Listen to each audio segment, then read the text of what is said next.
Hello friends, आज के video में हम लोग रिसर्च के बारे में जानेंगे, देखेंगे कि रिसर्च क्या होता है। क्योंकि रिसर्च जो है ना, रिसर्च मेथोडोलॉजी जो है हम लोग के सिलेबस में है और ये बहुत ही इम्पोर्टेंट टॉपिक है सभी स्कॉलर्स के लिए, सभी रिसर्चर्स के लिए। देखते हैं इसके बारे में रिसर्च क्या होता है। तो दो वर्ड से रिसर्च बना है, री और सर्च, है ना। री और सर्च, इतना तो पता है कि सर्च का मतलब क्या, किसी चीज को फाइंड आउट करना, to find out some new things. But to find out any new things we have to search again and again is called the research. Again और अगेन का मतलब क्या, जब तक हमें फैक्ट, जो टॉपिक हमारा आउटपुट मेरे दिमाग में था हमें फाइंड आउट करना है, जब तक उस फैक्ट को हम लोग नहीं पहुंच पाते हैं उस फैक्ट तक, तब तक सर्च करना, है ना, बार बार सर्च करना रिसर्च कहलाता है।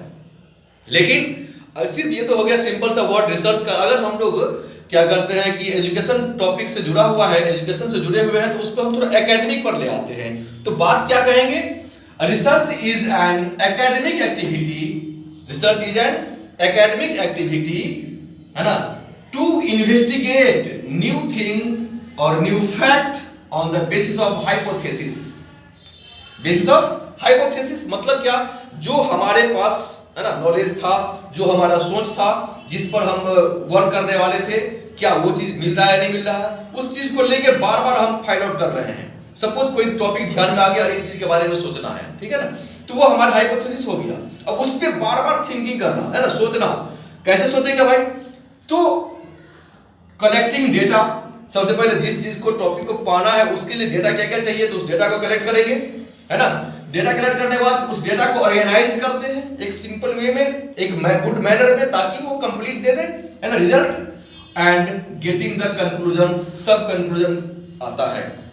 जैसे हम लोग कंप्यूटर साइंस में देखे थे क्या, जब हम लोग स्टार्टिंग में प्रोग्रामिंग सीख रहे थे, तो हम लोग को बताया गया था, या हम लोग सीखते हैं कि सबसे पहले किसी प्रोग्राम को करने के लिए उसका एल्गोरिदम डिजाइन करते हैं। एल्गोरिदम डिजाइन करने के बाद उस एल्गोरिदम के अकॉर्डिंग फ्लो चार्ट डिजाइन करते हैं। उस फ्लो चार्ट के अकॉर्डिंग तब हम लोग क्या करते हैं, डेटा को लिखते हैं, प्रोग्राम को लिखते हैं, है ना। तो उसके बाद हम डिजाइन करते हैं। तो वही हमने क्या किया, पहले जो हाइपोथेसिस था, जो आउटपुट था हमारा, उसके अकॉर्डिंग हमने डेटा को कलेक्ट किया, है ना। उसके बाद डेटा को ऑर्गेनाइज किए, और उसके बाद हम डेटा को क्या करते हैं, ऑर्गेनाइज करने के बाद उसका एनालिसिस करने के बाद हम लोग कोई रिजल्ट तक पाते हैं, एक कंक्लूजन हमें मिलता है कि हमारा रिसर्च के बाद जो टॉपिक हाइपोथेसिस में था वो हमारा पूरा हुआ है। That is a research. अब देखते हैं what is the objective. Research का ऑब्जेक्टिव क्या होगा, ऑब्जेक्टिव इज टू गेन और अचीव न्यू थॉट, कोई नया थॉट को, नया सोच को प्राप्त करना, है ना, ये हमारा ऑब्जेक्टिव होता है। या फिर to know the characteristics of the particular topic, किस टॉपिक का क्या कैरेक्टरिस्टिक्स है, उसका यूज क्या है, उसका गुण क्या है, कहां कहां यूज हो सकता है, उसके कैरेक्टरिस्टिक्स को पाना, है ना, ये हमारा रिसर्च का मतलब होगा। और the test the hypothesis of the casual relationship between the variables. मान लीजिए कि अगर हम कह दे कि ये चीज, है ना, ये पेन जो है, पेन क्या करता है कि गोली छोड़ने का काम करेगा, ऐसा नहीं ना हो सकता है, ये तो लिखाने का काम आएगा। तो कुछ भी कह देना सोल्यूशन नहीं है, इसको फिर टेस्ट करेंगे कि ये गोली छोड़ रहा है कि लिखने का काम आ रहा है। तो जो हाइपोथेसिस था हमारा, उसको टेस्ट करेंगे कि एक्चुअल में हमारा, है ना, जो ऑब्जेक्टिव प्राप्त हुआ है, जो हमारा कंक्लूजन आया है, टेस्ट करने के बाद वो सही है कि नहीं। तो हम अपने हाइपोथेसिस को क्या किए, जो भी वेरिएबल यूज है, इसमें इंक है, यूज है पेन में, तो उसका यूज करके हम लोग देखते हैं कि मेरा हाइपोथेसिस क्लियर हो रहा है या नहीं आ रहा है, ठीक है। तो these are the objective of research. Now अब topic is type of research. देखते हैं कि रिसर्च का टाइप क्या क्या होता है ना। तो रिसर्च का यहाँ पे 4 टाइप्स हम आज बताने वाले हैं। 4 टाइप्स देखते क्या क्या है। पहला है डिस्क्रिप्टिव वर्सेस एनालिटिकल रिसर्च, है ना। एक तो है मेरा डिस्क्रिप्टिव और दूसरा एनालिटिकल। देखते हैं दोनों में क्या क्या अंतर, एकदम सिंपल वे में समझ में आ जाएगा कि दोनों सब में अंतर क्या क्या है, कैसे काम करता है। तो डिस्क्रिप्टिव का मतलब क्या, it includes the survey and fact finding by the inquiries of different kinds. मतलब क्या, जो पहले से हमारे पास अवेलेबल है उसका सर्वे करते हैं कि उसका तथ्य क्या है, उसका सच्चाई क्या है, उसको फाइंड आउट करना। कोई नया चीज नहीं है। मतलब क्या, जो मान लीजिए हमारे टीचर किसी क्लास में कुछ पढ़ा दिए, वो पहले से अवेलेबल है, अब उसके बारे में नया कुछ खोजना, उससे रिलेटेड कुछ नया चीज खोजना, दैट इज अ डिस्क्रिप्टिव। उसके बाद डिटेल में जाना है ना, जो हमारे पास अवेलेबल उसका सर्वे करना, बार बार सर्वे करके देखते उसके डिटेल में जाके, तो हमें जाके कि वो है क्या चीज और क्या क्या उसका ऑब्जेक्टिव है, क्या कैरेक्टरिस्टिक्स है, that is a descriptive. Analytical का मतलब क्या? Analytical means to analyse the information और fact which is available among us, जो हम लोगों के पास अवेलेबल है, जो टॉपिक कुछ आया है बीच में, उस पर कुछ नया खोज करना। जैसे मान लीजिए कि अगर डॉक्टर के पास अचानक से कोई पेशेंट आता है और वो क्रिटिकल सिचुएशन रहता है उसके लिए, तो डॉक्टर को समझ में नहीं आता है, वो नया केस आ गया, तो उस बीच में है ना, पहले से वो क्या था, डिस्क्रिप्टिव नहीं है कि उसको सर्च करेगा, पहले से अवेलेबल नहीं था वैसा डिजीज, नया डिजीज कोई आ गया, जैसे कोरोना आया, नया डिजीज आ गया, तो उसमें सब क्या क्या डॉक्टर के बीच में नया आ गया, तब उसको फिर से सोचा कि ये इसका क्या कैरेक्टरिस्टिक्स है, क्या कर सकता है, डिस्ट्रॉय कितना कर सकता है, कितना हार्मफुल है ये, तो नया कुछ थॉट निकाला, फिर वैक्सीन निकाला, तो क्या हो गया? एनालिटिकल, तो सोचना जो कुछ नया आ जाएगा उसके बारे में। सेकंड है हमारा, सेकंड टाइप क्या होगा? Applied versus fundamental. बहुत ही इंपॉर्टेंट टॉपिक है, बार बार पूछा जाता है ना, अप्लाइड वर्सेस फंडामेंटल। और अप्लाइड का मतलब क्या? टू फाइंड, इसका मतलब applied means to find the solution of immediate problem which is being faced by the society और बिजनेसमैन, है ना। अब जो बिजनेसमैन के द्वारा या हमारे सोसाइटी के द्वारा कोई नया प्रॉब्लम फेस किया जाता है ना, उस पर नया थॉट अप्लाई कीजिए उसका सॉल्यूशन निकालने के लिए, ठीक है ना, जो सबके लिए है ना अच्छा हो और नया क्वालिटी प्रोवाइड कर दे, तो नया फैक्ट ला के दे, तो वो फैक्ट हमारा हो जाएगा क्या? अप्लाइड वाला। Applied means to apply a new thought to find out the solution of the problem which is available among us or among our society, between person, businessman और our society, okay? जो हमारे society में, हमारे businessman के द्वारा, हमारे लोगों के बीच में जो भी प्रॉब्लम आ रहा है, स्टूडेंट के बीच में अगर किसी टॉपिक में प्रॉब्लम है, उस पे फाइंड आउट करना, उसके तह तक जाना, है ना। और क्या यूज होता है, लेकिन इसमें क्या है फंडामेंटल में? फंडामेंटल मींस टू जनरलाइजेशन और फॉर्मुलेशन ऑफ द थ्योरी। मतलब जो फंडामेंटल मतलब पहले से थ्योरी अवेलेबल है, जैसे केमिस्ट्री में कोई टीचर कह दे कि नहीं फलाने साइंटिस्ट जो थे ना, वो न्यूटन साहब ये रिसर्च किए थे, है ना, तो अब उसके बाद उसका जो शिष्य आया, चेला आया, है ना, स्टूडेंट आया, उसके थ्योरी को फिर से है ना एलेबोरेट किया और फिर न्यू टॉपिक निकाला, न्यू टर्म निकाला और उसको फिर से और एलेबोरेट करके फाइंड आउट किया है। तो वो बेस करेगा क्या? जो पहले से थ्योरी दिया हुआ है उसको जनरलाइज करना, उसको फॉर्मुलेशन करना, फॉर्मुलेट करना, ठीक है। और देखते हैं इसमें अप्लाइड में, applied is used to discover a solution of some particular problem. किसी खास पार्टिकुलर प्रॉब्लम के सॉल्यूशन को फाइंड आउट करना अपना है ना थॉट का यूज करके अप्लाइड होगा।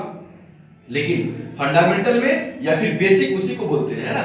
फंडामेंटल रिसर्च में फाइंड द इंफॉर्मेशन, है ना, from the existing organised body. जो पहले से ऑर्गेनाइजेशन में किसी प्रॉब्लम का सॉल्यूशन नहीं मिल रहा है उसको फाइंड आउट करना, जो पहले से ऑलरेडी अवेलेबल है हमारे पास उसको फाइंड आउट करना, उसको लेकर आगे बढ़ना। याद रहेंगे, फंडामेंटल का मतलब जो पहले से है, बेसिक का मतलब जो पहले से है उसको फाइंड आउट करना, उस थ्योरी को फाइंड आउट करना, ठीक है। थर्ड में हम लोग देखते हैं क्वांटिटेटिव एंड क्वालिटेटिव रिसर्च। तो वैसे भी क्वांटिटी से मतलब होता है क्या? क्वांटिटी का मतलब होता है कि अमाउंट, मात्रा, जिसको हम लोग मेजरमेंट करते हैं, माप के निकालते हैं कितना है ना। लेकिन क्वालिटी में ज्यादा नहीं चाहिए, जो है कम चाहिए, तो वो हो गया हमारा पास क्या कि मतलब क्वालिटी बेस्ड। जैसे साइंस जो है एग्जैक्ट है ना सॉल्यूशन प्रोवाइड करता है, कम लाइन में पूरा डिफिनेशन देता है, लेकिन हिस्ट्री क्या करता है, पूरा पेज भरना पड़ जाएगा। तो आपको वहां भी एग्जांपल देते हैं, क्वांटिटी हिस्ट्री में आएगा अगर हम लोग क्वेश्चन आंसर में चले तो। क्वालिटी हमारे कंप्यूटर साइंस में या फिर साइंस में आपका क्या आएगा, क्वालिटी आ जाएगा कि कम में पूरा डिफिनेशन मिल गया, सॉल्यूशन मिल गया। और देखते हैं हमारे बुक के अनुसार quantitative research based on the measurement of quantity और अमाउंट, है ना, कितना है ना, क्या क्या उसमें इन्वॉल्व है ना, इन्वॉल्व है, वो सारा चीज क्वांटिटी में आ जाएगा आपका। लेकिन क्वालिटेटिव में बेस्ड ऑन द क्वालिटी और काइंड ऑफ द फैक्ट और टॉपिक, है ना, किसी टॉपिक के उसका प्रकार क्या है, उसका क्या क्या गुण है, क्या क्या कैरेक्टरिस्टिक्स है, वो फाइंड आउट होगा किसी में आपका क्वालिटेटिव में, ठीक है। और क्या होगा, qualitative research based on the discovery of underlying motives, desire, using depth interviews, words, association of test, sentence completion test and other projective technique. Quality लाना है तो डिफरेंट तरह का टेस्ट हम लोग उसमें करते हैं। जैसे हम लोग कभी सॉफ्टवेयर इंजीनियरिंग में पढ़े होंगे, जब कोई सॉफ्टवेयर डिजाइन करना होता है ना, तो डिफरेंट पहले क्या करते हैं, डेटा कलेक्ट करते हैं, ऑर्गेनाइज करते हैं, फिर प्रोग्रामिंग करते हैं, फिर बार बार उसको टेस्टिंग करते हैं, white box testing, black box testing, unit testing, different तरह का टेस्टिंग करके तब देखते हैं कि हमारा जो ये ऑब्जेक्टिव था, एम था सॉफ्टवेयर को बनाने का, वो पूरा हुआ कि नहीं। तो क्वालिटी चाहिए उसमें, तो that is a quality based. मतलब इसमें क्या करेंगे हम लोग, डिफरेंट तरह का ऑर्गेनाइज करके हम लोग इंटरव्यू लेंगे, हर तरह के वर्ड को सब फाइंड आउट करेंगे, उसका क्या कहते हैं सारे एसोसिएशन का टेस्ट करेंगे, जितने सेंटेंस का यूज किया सारे सेंटेंस को टेस्ट करेंगे, है ना, डिफरेंट तरह के प्रोजेक्टिव टेक्निक का यूज करके अगर हमारे पास सही मैनर में, है ना, फैक्ट फाइंडिंग हो गया तो हमारा क्वालिटेटिव रिसर्च कहलाएगा। लास्ट देखते हैं कंसेप्चुअल वर्सेस इंपेरिकल टेस्ट, है ना, कंसेप्चुअल और इंपेरिकल। तो क्या देखें यहाँ पे, कंसेप्चुअल कंसेप्ट पर डिपेंड करेगा, है ना, हमारे थॉट पे डिपेंड करेगा, based on someone's abstract idea और थ्योरी। वो किसी कोई जो पहले थ्योरी दिया हुआ, पहले आइडिया दिया हुआ, उस पर आधारित होगा ये conceptual. It is generally used by the philosopher and thinker to develop new concept. तो थिंकर ही थिंक करेगा ना, कंसेप्ट देगा ना, तो न्यू कंसेप्ट के लिए किस कौन आएगा आपका, जनरली फिलोसोफर और थिंकर का यूज होगा, है ना। फिलोसोफर और थिंकर क्या करेगा, न्यू कंसेप्ट के लिए यूज करेगा, वो आपका हमारा किस में आएगा, कंसेप्चुअल रिसर्च में आ जाएगा। जब बात रहा इंपेरिकल का, तो इंपेरिकल बेस्ड ऑन द ये एक्सपीरियंस और ऑब्जर्वेशन ऑफ द पर्सन। यहाँ पे क्या देखें, जैसे मान लीजिए कोई बुजुर्ग आदमी है ना, तो हम लोग क्या करें, तुमसे ज्यादा, है ना, एक्सपीरियंस हमारे पास है, ये चीज ऐसे होता है, इतना दिन ठंडा रहता है, इतना दिन गर्म रहता है, हम लोग क्या कहते हैं कि नहीं, वो इतना के बाद इतना हम लोग टाइमिंग देख लेते हैं कि भाई फरवरी में या जनवरी के मिड तक, फरवरी के मिड तक ठंडा रहेगा, खत्म हो जाएगा। तो अलग अलग थॉट कोई देता है एक्सपीरियंस, जिसका जो ज्यादा दिन किसी चीज में हो गया है पढ़ते पढ़ाते, तो एक्सपीरियंस से पढ़ता है। जैसे जो पुराने डॉक्टर होते हैं ना, वो एक्सपीरियंस बेस्ड काम करते हैं, वो बहुत ज्यादा हायर डिग्री लेके डॉक्टर नहीं बना हुआ है, लेकिन सारा ट्रीटमेंट कर लेते हैं। लेकिन कुछ डॉक्टर ऐसे हैं कि डिग्री बहुत है, एक्सपीरियंस नहीं है, तो काम नहीं कर पाते हैं। तो दोनों में ही फर्क है, दोनों अपने जगह पे ठीक है, ठीक है, दोनों का काम सही चल रहा है। ये एक्सपीरियंस पर बेस्ड है इंपेरिकल, और ये क्या है, कंसेप्ट पर बेस्ड है। जो नया डॉक्टर बनेगा वो क्या करेगा, अपना कंसेप्ट यूज करेगा, जो टेक्नोलॉजी के द्वारा नया पढ़ा है टेक्निकल यूज करके, है ना। ये क्या करेगा, पुराना एक्सपीरियंस का यूज करके, है ना, कम से कम दवा में ही काम चला लेगा। ये that may not be based on the system और थ्योरी, वो किसी थ्योरी पर बेस्ड नहीं हो सकता है, किसी सिस्टम पर बेस्ड नहीं हो सकता है। यही हमारा टाइप था सबका, और हम अभी देखे हैं रिसर्च के बारे में, उसका ऑब्जेक्टिव देखे, उसका टाइप देखे, और मुझे लगता है कि आपको समझ में आया होगा, बार बार देखेंगे। Thank you.